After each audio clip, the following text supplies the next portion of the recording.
Welcome back to Braille's channel. Nagbabalik po tayong muli para sa pahabol na payout schedule ng social pension as of this date.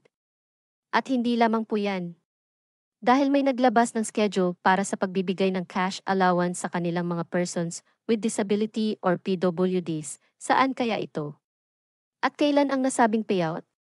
Ang lahat ng yan ay ating ibabahagi ngayon, but before po tayo mag-start sa ating topic, kung bago ka pa lang sa aking channel, please do kindly subscribe, like, and share. Sa ating mga kaibigan, kaanak o kapwa po natin pensioner at PWDs, para mas marami pa po ang makaalam ng magandang balita na ito. With no further ado, let's begin na po sa ating topic. Just in, the fourth quarter social pension payout updates as of November 20 of year 2024. Plus cash allowance para sa lahat ng persons with disabilities or PWDs sa kanilang lugar. Saan kaya ito? Ang buong detalye alamin, narito na po ang bagong payout schedule as of this date, November 20. Simulan po natin sa probinsya ng Alang-Alang, Leyte. Ang lahat ng beneficiaries ay makakatanggap ng para sa third and fourth quarter ng taon. Nakaschedule na po ang inyong payout this November 23. Kabilang po dito ang Barangay Binungtuan, Blumentritt, Bobonon, Kabadsan, Kalaasan, Cambolao, Canvertudes, Capiz, Cavite, Dapdap, Holy Child 1, Holy Child 2 at Barangay Hubang na mag-start ng 8 to 12 ng tanghali.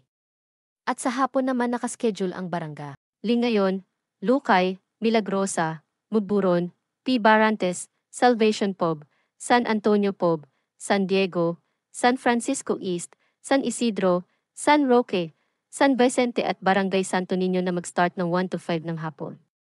Sa November 24, nakaschedule mag-payout ang Barangay Aslum, Astorga, Bato, Binotong, Burseth, Cambahanon, Cogon, Buenavista, Buho, Buri, Divisoria, Ikiran, Hinapolon at Ayhud start ng 8 to 12 ng tanghali.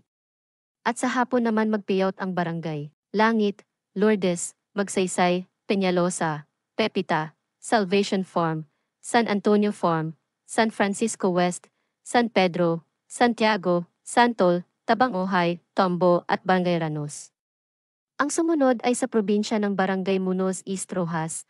Nakaschedule na ang inyong payout this November 27 na gaganapin sa Barangay Community Center Munoz East na mag-start ng 1:30 to 4:30 ng hapon.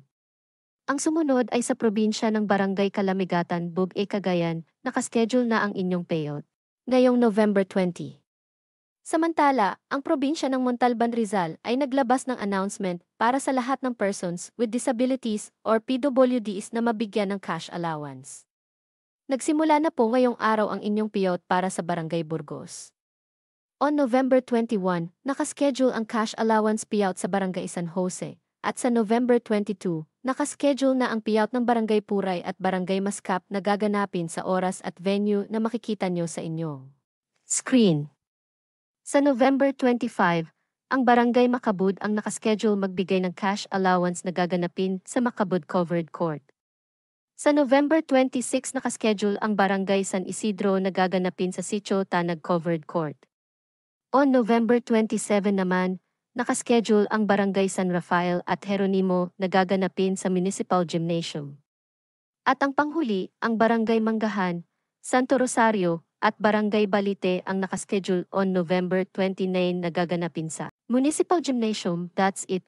Ito pa lamang po ang mga bagong naglabas ng kanilang payout schedule as of this date, at ang cash allowance para sa persons with disability or PWDs. Manatili po kayong nakatutok sa aking channel para sa mga paparating na payout schedule at iba pang impormasyon na para po sa inyo. Marami pong salamat and God bless po sa lahat.